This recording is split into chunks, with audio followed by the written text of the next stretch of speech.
Bonjour à tous, je suis Mascarade et vous regardez un nouvel épisode de 5 minutes d'histoire. Vénéré dans de nombreux pays, le football est le sport le plus pratiqué au monde. Et en cette période de Coupe du Monde, où le foot est dans tous les esprits, j'avais envie de vous raconter les origines de ce sport planétaire. Voici donc l'histoire du football. Le Suju ou Tsuchu est un sport chinois créé il y a plus de 2000 ans et considéré comme l'ancêtre officiel du football. Ce sport se joue sans les mains et avec un ballon de cuir rempli de plumes. Deux équipes de 12 joueurs s'affrontent et doivent réussir à rentrer le ballon dans des buts larges de 40 cm et situés en hauteur. En Europe, les Grecs et les Romains jouent aussi à des jeux de balles, se pratiquant à la main ou au pied. L'épicire, la féninde et l'arpastoum sont les trois jeux les plus populaires à l'époque et dans tous les cas, la balle doit franchir la zone qu'une équipe adverse défend. On peut noter aussi que de l'an 900 à 1200, les Mayas pratiquent le Poctapoc, un jeu de balle en caoutchouc à caractère rituel où les vainqueurs sont décapités. C'est une autre culture. L'aspartame se... non, pas l'aspartame, non. L'arpastoum se propage alors dans toute l'Europe et prend diverses formes. Au Moyen-Âge, la soule est un dérivé de ce jeu romain. La soule est jouée avec les 4 membres du corps et une boule de foin, devenue par la suite un ballon de cuir. Deux camps se disputent la balle. Chaque camp représente une paroisse et l'équipe qui réussit à transporter le ballon dans la paroisse adverse gagne la partie. Ce sport est très populaire en Bretagne et devient parfois un motif de rivalité entre les villages. Grâce à sa popularité, la soule s'exporte en Grande-Bretagne, mais à l'époque, beaucoup de rois l'interdisent, considérant ce jeu comme trop violent.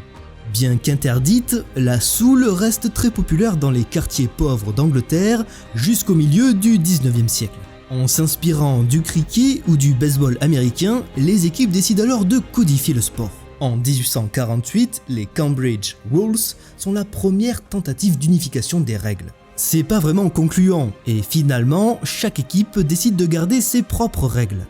Le 26 octobre 1863, plusieurs clubs anglais se réunissent dans un pub au cœur de Londres afin de sceller définitivement les règles du football moderne. Plusieurs débats éclatent, mais un en particulier fait polémique parmi les décisionnaires: l'usage des mains pour porter le ballon. Un représentant du club de la ville de Rugby, au nord de l'Angleterre, se dit partisan du jeu à la main et ne reviendra pas sur sa décision. Les autres clubs sont plutôt pour un usage unique des pieds. La scission est définitive. Dans la foulée, le rugby football pour les joueurs mains et la Football Association pour les joueurs pieds sont créés. En 1871, la Football Association Challenge Cup devient la première compétition nationale de foot au monde.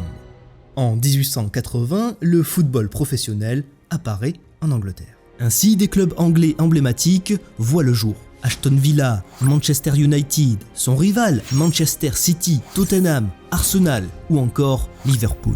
Le football commence alors à se répandre en Europe et dans le monde par le biais des empires coloniaux. Le sport devient très populaire en France et en 1904, Jules Rimet crée la Fédération internationale de football amateur. Il devient aussi président de la Fédération française de football en 1919.